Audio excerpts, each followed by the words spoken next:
ang kaisa-isang party list sa Kongreso na nagbabalik ng death penalty na nagtanggol kay Pangulong Rodrigo Duterte sa Kongreso nung tinanggal ako ni Pangulong Bongbong Marcos kahit fixed term ako sa NYC kung kailan inatake ang KOJC. Ang lamang namin, matitino kami na tao. Matitino kami at kami magtatrabaho sa puso. Galing sa puso yung aming trabaho. At wala kaming iniisip na bulsa. Wala kaming iniisip na bulsa. Hindi namin kaya ang tapatan yung kanilang mga activities no dahil wala kaming resources. Ang suka ang kalaban ng tanso. Ang suka ang kalaban ng peking ginto. May diploma ho ako at nakapagtapos ako. Yung hindi kumakain ng suka, hindi nila alam yun. Hindi nila alam.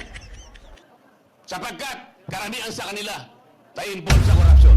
So sa tingin ko, yung pagsasampa ng kaso na ito, hindi masyado talagang pang-iipit kasama lang sa palabas, if you ask me. Kasi kung talagang seryoso sila, na tuluyan na limbawa si Vice President Sara Duterte, yung mga passionate na tumitira sa kanya, I think it would make sense. Dadagan, Mahalita News Update. At sa amin, nakapag-harvest na kami, kakatanim lang eh. So, hindi, buti na lang yung timing, hindi yung bago aanin, nakapag-anin na tayo. So, in the, okay, it's there's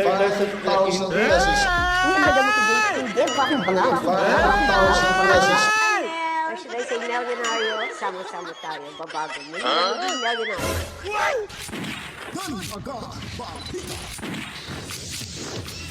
Tahimik lang daw tayo, wag na mag-ingay. Pero paano kung sila mismo ang sanhi ng ingay? Mga pangako nilang papel, sunog na sa apoy. Ito na ang kwento ng bayan, wag magpapaloko. Ay kung raw ang sagot sa fake news na laganap. Pero bakit parang kritiko lang ang gusto nilang busalan? Mga vlogger at influencer tinuturo nilang salarin.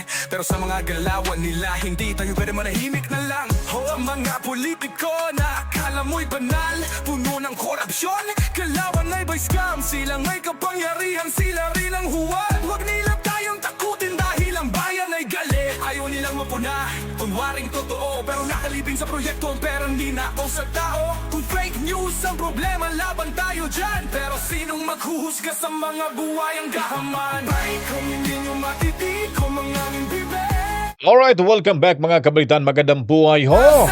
Heto, nagbabalik na naman ho tayo. Well. Kamusta?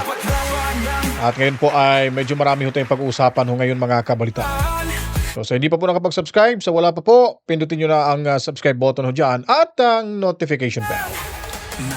At the same time, ang mag-comment ho, like at damihan nyo po yung yung likes ng ating video. At of course, mag-comment na rin. Share nyo po yung video natin kung inyo pong magugustuhan. At huwag lang pong i-skip yung ads dahil yan po ay nakakatulong ho sa inyong lingkod, mga kabalitaan. At pasasalamatan muna natin yung 47,967 subscribers. Matsalam ho sa inyong lahat. Assalamualaikum sa mga kapatid nating Muslim saan mang lupalop ng ating mundo. At of course, babatiin muna din natin ang ating mga moderators at yung ating mga silent viewers ho natin mga kabalitaan. At also, ating ring regular viewers na lagi hong tumatambay ho dito mga kabalitaan. Matsalam ho sa inyo. At si Mommy Rose and Daddy Berting ho, na kung saan ay lagi ho silang nanonood sa kanilang widescreen diyan sa Cebu City, Matsalam. At Tubi Tobias mga kabalitaan.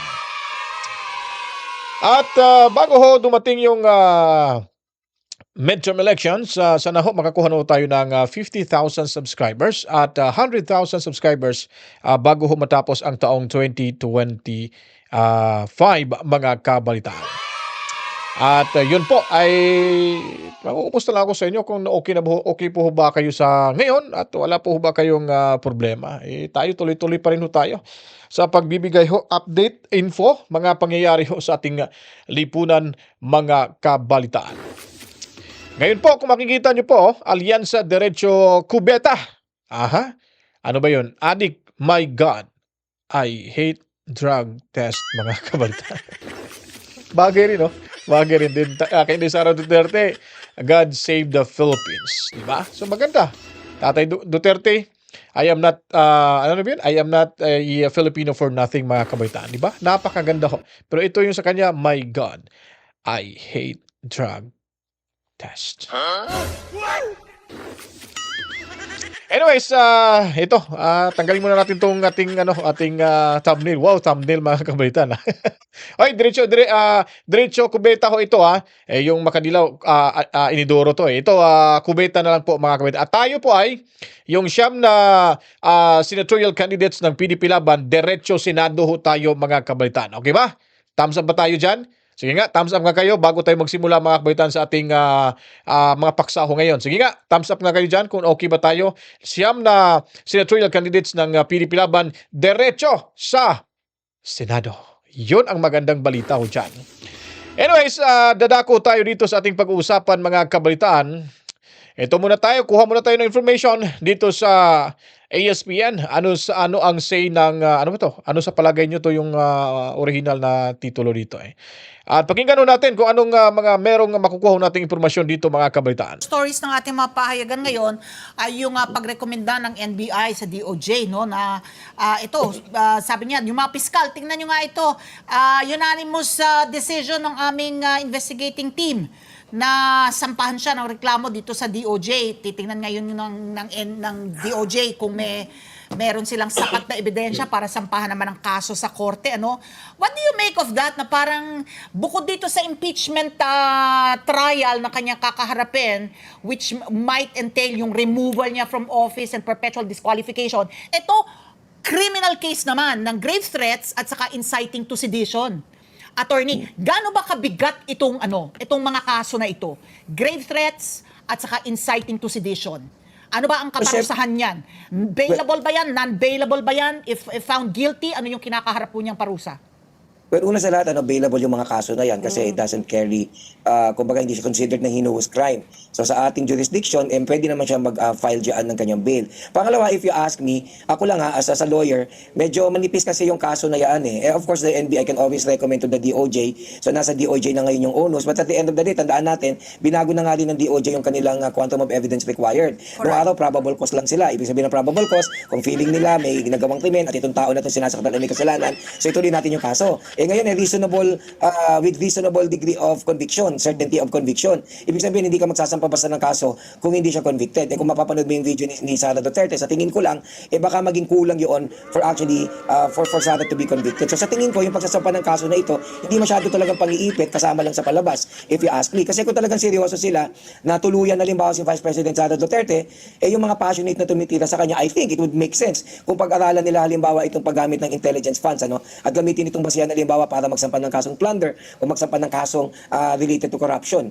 That would actually is a statement that they're actually dead serious in pursuing accountability. Hindi ko nga maintindihan bakit ang focus itong grade threat, bakit ang focus itong inciting to sedition when to begin with, there are far more important criminal cases that could have been filed against her. And plunder is non-bailable, Attorney, non-bailable pag yes, plunder, plunder is non-bailable and more importantly, pera ng taong bayan yan. And she should be held accountable kung may kasalanan siya talaga. Pero by focusing on these lesser offenses, ibig sabihin, kasama lang to sa palabas, You're just basically trying to convince the public na we're dead serious in also holding her criminally liable. Kasi alam mo, ang problema kasi dito sa impeachment, at of course, nadadamay na itong mga gustong isang ng kaso sa DOJ, At the end of the day, it's the public whom should be convinced na ito ay patungkol sa accountability at hindi politika lamang. So which is why, I guess, they should do a very, very good job at conveying to the public about the seriousness of what they do and the objective, which of course is to pursue public accountability more than anything else. Kasi sabi nga sa So yun po, ang ibig sabihin po nito pala ay nakukulangan itong sinong attorney ba to? Si attorney, hanapin muna natin yung pangalan ni attorney na to.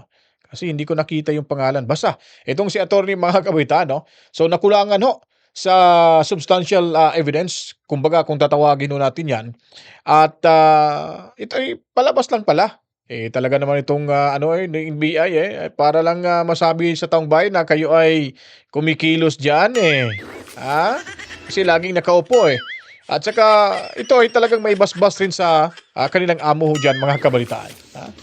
When the money is right, when the price is right, why not? Anyway, magsasampalan naman kami ng kaso. So pasikat lang pala tong NBI mga kabalitaan.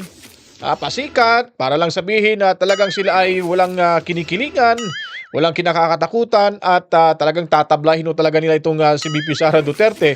Pero yung abogado na ho nagsabi mga kabalitaan na kung saan ito'y kasama rin sa kanilang palabas. So ibig sabihin ay nagpapa-EPA lang ho itong National Bureau of Investigation sa pangunguna ni Jaime Santiago. Jaime ba yung pangalan nun? Basta si Santiago mga kabalitaan. Baka iba yung pangalan, no? Tapos baka ma-foul tayo dito, no? Basta si Director Santiago mga kabalitaan. So pa-EPA lang. Abogado rin nagsabi. So at least, diba, na nagkaroon tayo ng linaw na yung ginagawa ho nilang pagsasampa ng kaso, pagre-rekomenda sa DOJ na sampahan ng kaso, ay pagpapasikat lamang mga kabalitaan. Anyways, balik ko tayo. Dito tayo kay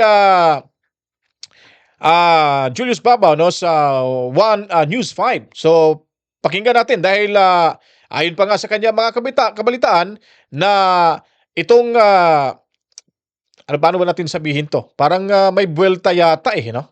Parang may buwelta yata itong PDP laban sa patutsada ho ni President Marcos. Mantakin niyo po.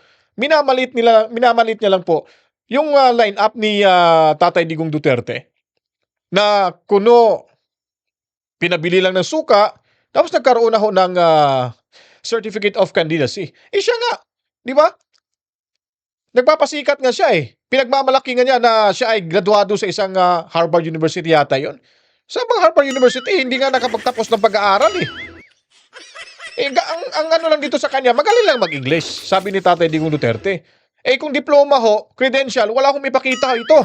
Kasi nga bangag, sabi ni Tatay Digong Duterte. So pakinggan natin yung buwelta nitong mga PDP o nasa PDP line-up po ng ni Tatay Digong Duterte dahil talagang malalampaso ho ito sa kanilang patutsada laban sa ating ngagba na si Bongit mga kabalitaan. Pinweltahan ng mga kandidato sa pagkasenador ng partidong PDP ang patutsada ni Pangulong Bongbong Marcos na parang nag-deliver lang ng suka ang ilang mga pambato nila. Git pa ng PDP, marami raw sa kanila ang abogado at merong binabatbat. Live mula sa San Juan City, nasa frontline na balitang yan si Ria Fernandez. Ria, dumating na ba dyan si dating Pangulong Rodrigo Duterte? Julius, hinihintay pa rin si dating Pangulong Rodrigo Duterte para pangunahan itong proclamation rally ng mga pambato ng PDP laban sa Senado. Kanina, sinagot ng mga kandidato yung mga patutsada ni Pangulong Bongbong Marcos. Mas lumutang pa ang hidwaang Duterte Marcos dahil dito sa Club Filipino, nakilalang bulwagan ng maraming pagtitipon ng Liberal Party, idinaos ang event. Hindi raw nila kayang tapatan ng puwersa at makinarya ng Administrasyong Marcos. Kaya ngayon palang nagsagawa ng proclamation rally ang PDP para sa mga pambato nila sa pagkasenador. Siyam na ang kanilang kandidato matapos i-adopt si dating Executive Secretary Vic Rodriguez na ngayon kritiko ng Administrasyong Marcos.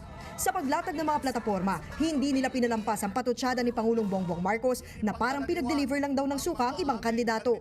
Napakasakit po pakinggan na kami daw, yung aming team sa PDP, parang nagbibinta lang na ng suka, tapos binigyan ng COC? Anong tingin nyo kaya tumihim nyo? Abogado yan!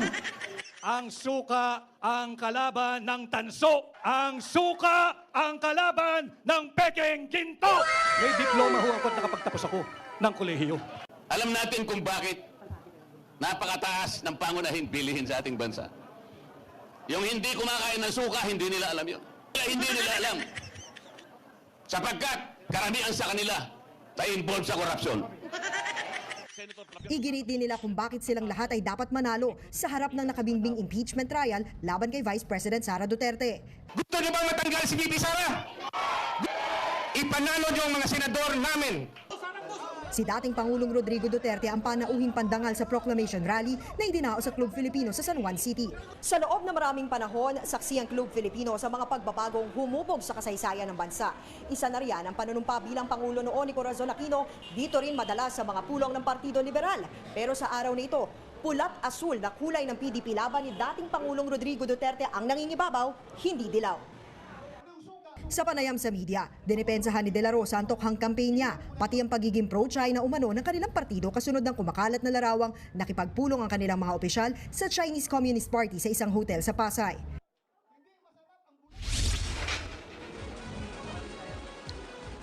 Julius, magsisimula ang programa pagdating ni Duterte. Magsasalita lang saglit ang kanyang anak na si Davao City Mayor Sebastian Duterte o Baste Duterte na tumatayo ring Executive Vice President ng partido bago niya formal na ipakilala at itaas ang kamay ng mga manok niya sa Senado. Julius?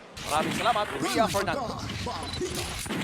So, napakasakit ho ng buwelta ng PDP laban kay Bungit. Di po ba? Talagang malakas yung loob ni Bungit dahil Lawag City ay baluarte niya dyan eh. Di ba? Bandang Ilocos din yan mga kabalitaan. Pero ang pinakamasakit ang buwelta ho ni Atty. Rodriguez. Abogado ako. May diploma ako. Yung suka ay nakakatanggal ng ano yun? Ano din? Yung patungkol sa tanso. At yung kalawang natatanggal din mga kabalitaan. Pag ako ngayon nagluluto dito sa bahay, minsan na may naiiwang mga itim, yung mga sunog-sunog pag nagpiprito ako. Hindi ko na inuhugasan mga kabalitaan. Babad ko muna sa tubig, kunting tubig at madami hong suka. Mga ilang oras bago ko hugasan, kikiskisin ko muna, tatanggalin, ibabrush ko muna. Pag natanggal na, yun, sasabunan ko na mga kabalitaan. Malaking tulong yung suka mga kabalitaan. Malaking tulong yung suka sa mga nagtitinda ng balot mga kabalitaan. Paano ba sasarap yung balot pag walang suka mga kabalitaan? Tama yung sinasabi ni Atty. Congressman Marcoleta na hindi nila alam kung anong kahalagahan ng suka dahil sila ay hindi kumakain ng may suka mga kabalitaan. At punong-puno ho sila sa korupsyon. Mantakin mo, minamaliit lang yung suka. Paano ba maging masarap yung kilawin pag walang suka? Saan ba nagmula ang sarap sa kilawin? Di ba sa suka rin?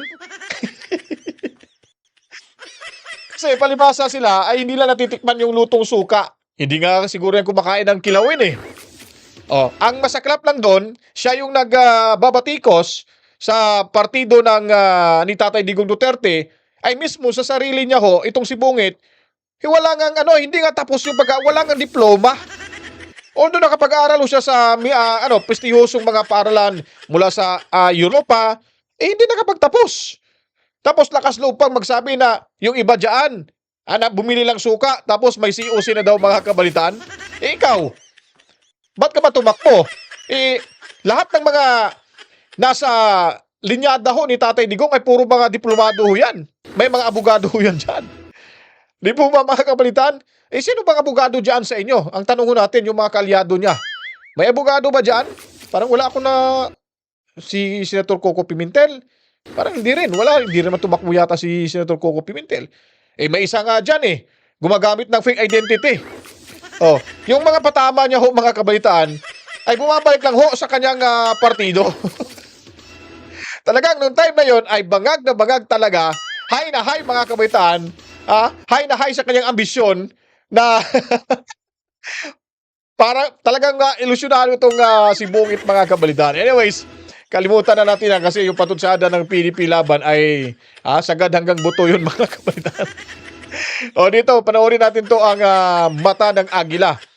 Sabi pa dito mga kabitaan, ay umarangkada na yung kampanya at titignan natin kung gaano po ba talaga kapulido na ngayon, kasulid mga kabitaan ang pagkakaisa ng PDP laban senatorial candidates mga kabalitaan. Kung nung araw ng Martes ang administrasyon, ngayong araw naman ng Huwebes umarangkada ang kick-off campaign ng mga pambatong kandidato ni dating Pangulong Rodrigo Duterte. Magic 9 o siyam na kandidato ang bubuo sa Partido Demokratiko Pilipino Lakas ng Bayan o yan po ang PDP laban na mula sa mga kilalang kaalyado ng dating administrasyon. Ayon sa partido, gaya ng ginawa ni dating Pangulong Duterte, tapang at malasakit ang magiging brand of governance na isinusulong ng Magic 9. Para sa detalye, kunin natin ang balita live kay Mean Corvera. Mean, sino yung Magic 9? Ani at wedge, paglaban sa iligal na droga at sa talamak na korupsyon sa pamahalaan. Yan ay ilan lamang sa mga inilatag na plataforma ng mga kandidato ng PDP laban na pawang mga kaalyado ni dating Pangulong Rodrigo Duterte. Umarangkada na rin ang unang araw ng kampanya ng partido ni dating Pangulong Rodrigo Duterte na Partido Demokratiko Pilipino Lakas ng Bayan o PDP laban sa Club Pilipino sa Green Hills, San Juan. Magic 9 o siyam na kandidato ang ipinunok naman ng partido na lalaban sa eleksyon sa Mayo na kinabibilangan ni na re-electionist Senators Ronald Bato de la Rosa, Senator Bongo, si Bac Party List Representative Rodante Marcoleta, Attorney Raul Lambino at aktor na si Philip Salvador at apat na iba pa. Ayon kay De La Rosa na Vice President for Mindanao ng PDP laban, gaya ng ginawa ni dating Pangulong Duterte, tapang, malasakit, anti-drugs at anti-corruption ang kanilang magiging brand of governance. pero hindi anya sila magsasagawa ng malakihang mga rally gaya ng ginagawa ng mga kandidato ng administrasyon sa lip style tokhang o bahay-bahay ang gagawing pangangampanya. Ang lamang namin, matitino kami na tao. Matitino kami at kami magtatrabaho sa puso. Galing sa puso yung aming trabaho. At wala kaming iniisip na bulsa. Wala kaming iniisip na bulsa. Hindi namin kaya ang tapatan yung kanilang mga activities no dahil wala kaming resources. Wala kaming resources. Wala kaming makapag-counter dyan. We will do our own way of campaigning. Wala po kaming balak na i-counter yung kanila. Massive resources. They have all the resources. They have all the support. Kami, anong meron kami? Mangutang kami? Para pag manalo kami, bayaran namin yung utang na yan? No. Wala sa kanila. Pumalag naman ang senador sa mga banat ni Pangulong Bongbong Marcos na malinis at maganda ang record ng mga kandidato ng administrasyon at walang bahid ng dugo. Sabi ni De La Rosa, hindi niya inaasahan na sasabihin ito ng Pangulo. Uncalled for, unexpected, coming from a president. So hindi namin nasahan na gano'n. Pero sige lang, tanggap lang namin yan. This is political season. They expect political bashing and political everything. Wala pa akong problema. And itagaan nyo sa bato. Wala akong kakimik-kiming madumihan yung aking kamay ng dugo kapag kinakailangan sa pagprotekta ng buhay ng matitino. Tinawag naman ng senador na fake news ang mga kumakalat na larawan ng umani pakipagpulong nila sa mga opisyal ng China sa isang hotel sa Pasay, katunayan umano ng pagiging pro-China ng mga kandidato ng PDP Laban. Kami po, PDP Laban, ay sinusundan namin yung stand ng ating Pangulo as far as foreign policy is concerned. We should be friend to everyone and enemy to no one.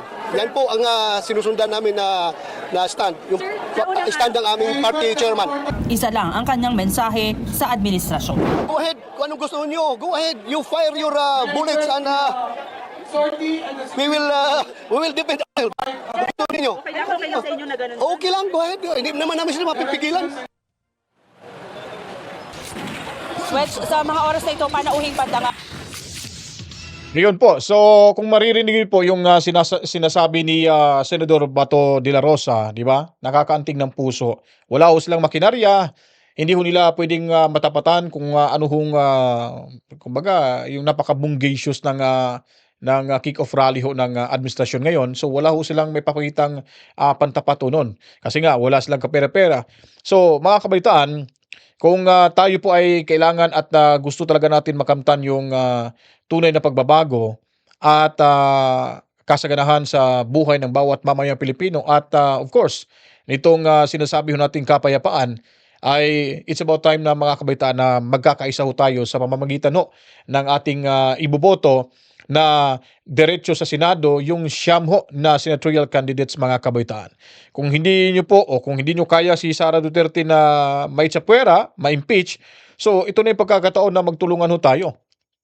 Kakausapin ho natin yung ating bawat miyembro ng ating pamilya na kailangan ho idediretso natin yung boto sa Senado, itong para sa Senado, itong siyam na senatorial candidates mga kabitan. Dahil pag sila po ay nakapasok diyan, imposible hong mangyari na si Inday Sara ay pagkakaisahan ho.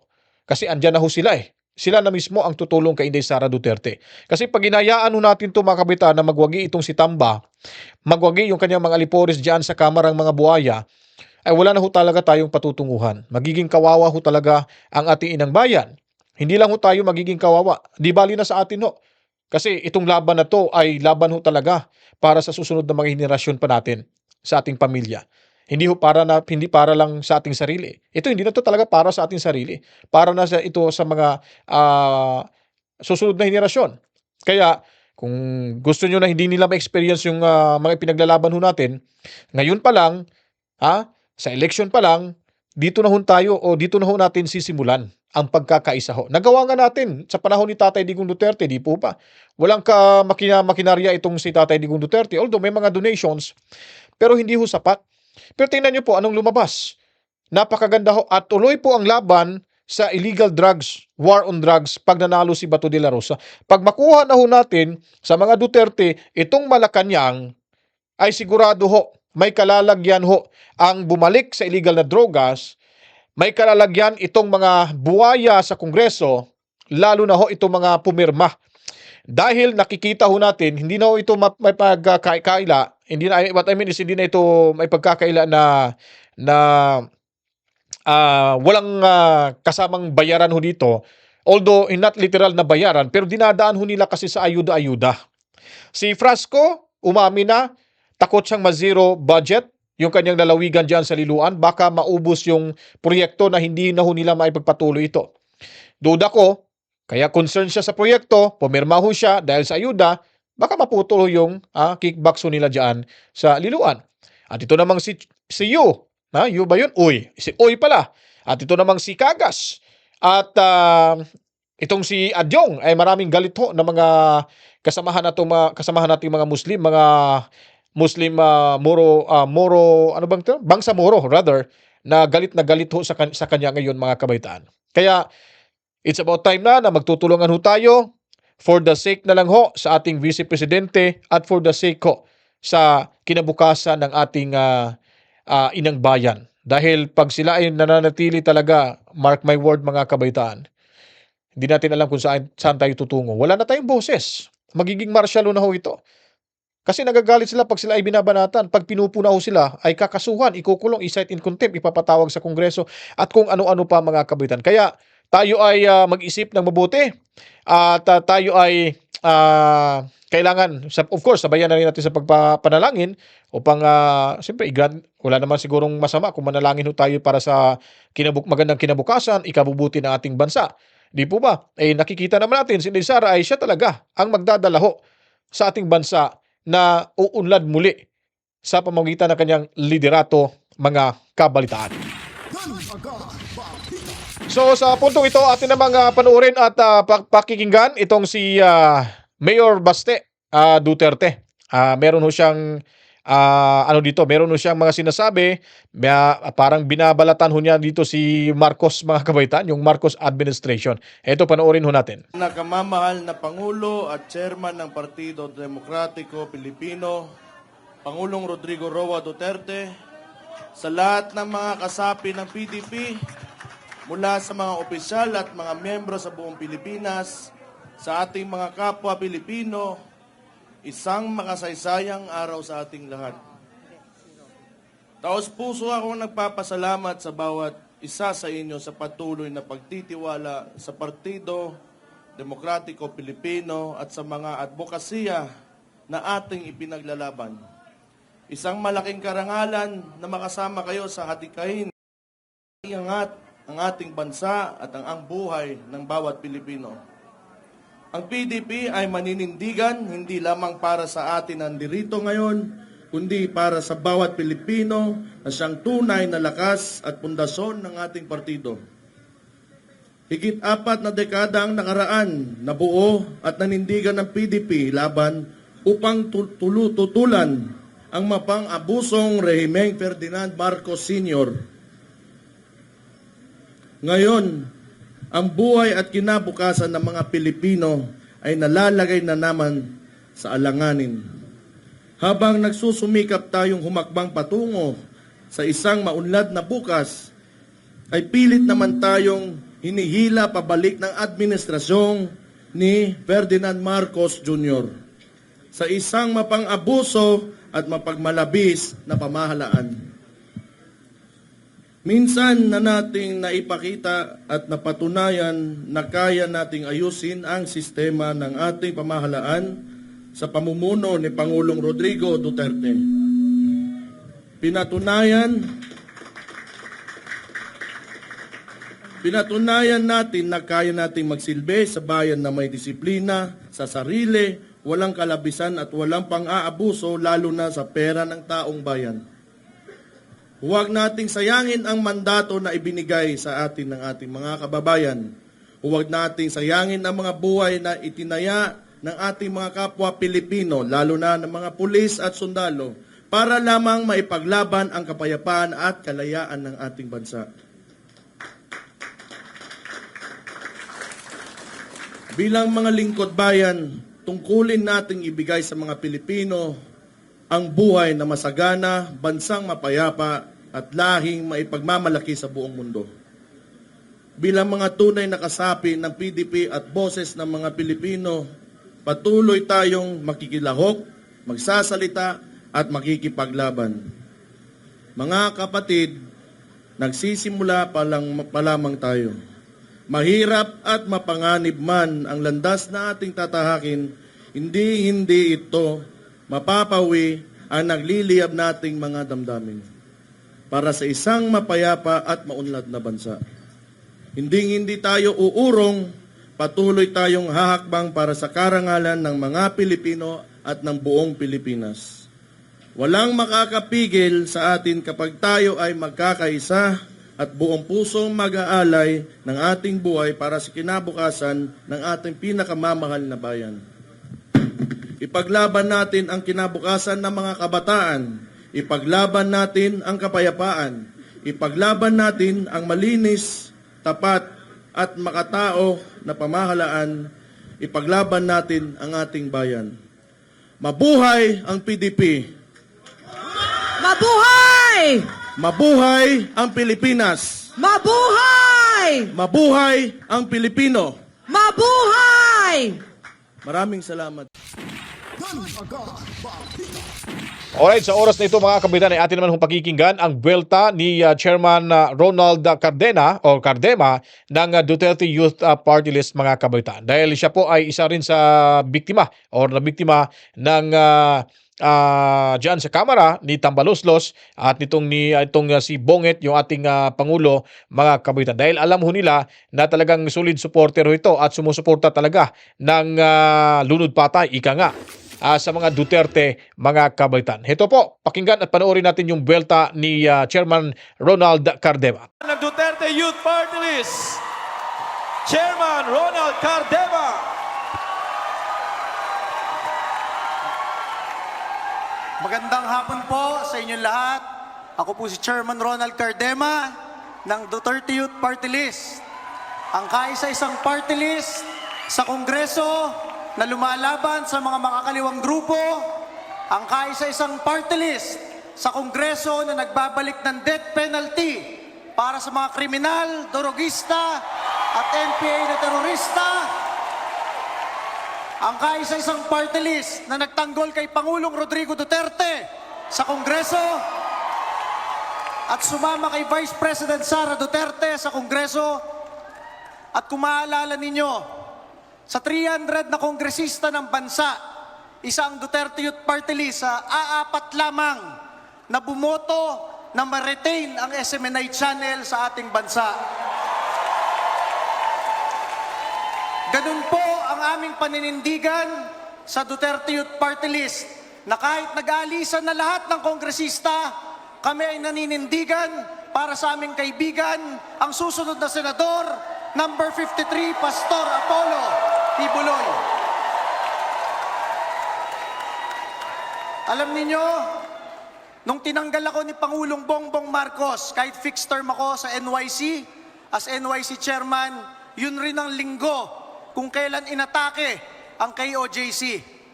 At sa tingin ko, kami ni Pastor Apollo Tibuloy, baka makuha pa namin sa aming puso, mapatawad kahit konti, dahil mapagpatawad si Pastor. Pero ang hindi namin mapapatawad ay yung ginawa ng mga kongresista kay Vice President Sara Duterte noong huling linggo. Kaya ang aming panawagan mula sa Duterte Youth Party List, tandaan ninyo yung pagbumuka ng 240 na kongresista na nag-impeach kay Vice President Sara Duterte. Kung ano yung ginagawa sa Davao del Sur, sinisira ang letrato ng congressman nila sa sobrang galit ng mga taga Davao del Sur. Sana tayong 32 million na lampas ng mga Pilipino ay manindigan ngayong eleksyon na ito. Huwag nyo iboto. Huwag nyo iboto lahat ng nagtraidor na kongresista sa mga Duterte.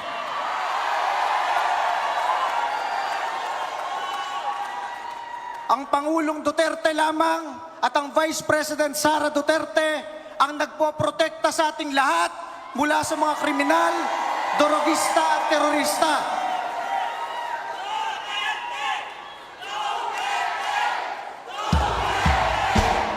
Duterte! Duterte! Duterte! Duterte!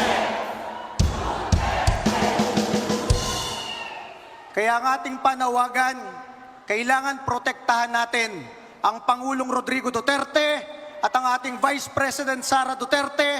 At ngayong eleksyon na ito, lahat ng 240 na yan, kakampanyahin nating matalo sa kanilang mga distrito at probinsya. Tayong 32 million na Duterte supporters, unang-una, hindi na natin iboboto yung mga kinatawan na yan.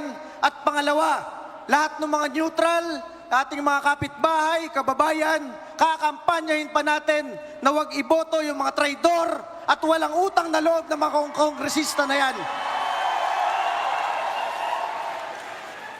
Baka hindi nila alam, si Rodrigo Duterte ay wala pang talo kahit kailan sa kanyang buhay. Naging Vice Mayor ng Davao City noong 1987, naging Mayor, naging Congressman, naging Presidente ng Pilipinas. Kaya lang wala si Rodrigo Duterte ngayon, dahil nagpresidente na siya at hindi siya tumakbong senador. Pero kung akala nila, mahina na ang pamilya Duterte, nagkakamali sila dahil ang taong bayan ay puro Duterte supporters.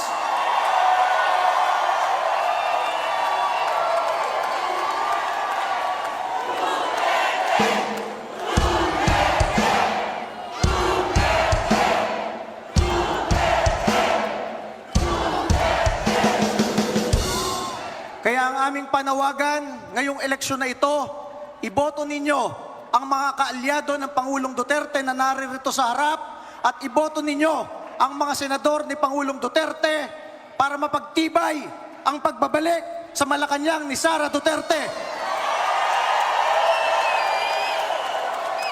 Dahil ang tagumpay ni Pastor Kibuloy, ang tagumpay ni Sara Duterte ay tagumpay ng mamamayang Pilipino. So muli po, mula po sa inyong number 5 Duterte Youth Party List, kami ay lumalaban uli ngayong eleksyon na ito. Kami ay naninindigan kasama ninyo at tayo ang magdadala ng liwanag dito sa bayang nalugmok na ito.